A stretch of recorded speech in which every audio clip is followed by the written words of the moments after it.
26 here, just do fresheners and hobbies. And you wonder why we're looking at a toilet rack. What happened with this toilet rack was this part started to get loose. And it was sagging. So we went in and put green stuff behind it, right here, and we repaired it. So let's take this part off here. Still a little loose, but it's repaired. And there we go.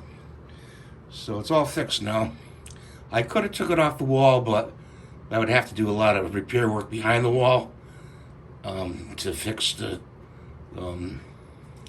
wall behind there. And I didn't want to do that. So, but you can take it off because there's a bolt that runs through here to this part right here to tighten it. So that's your repair for today. And thanks for watching. Please rate and subscribe and give me the thumbs up. We'll see you next time. Bye for now.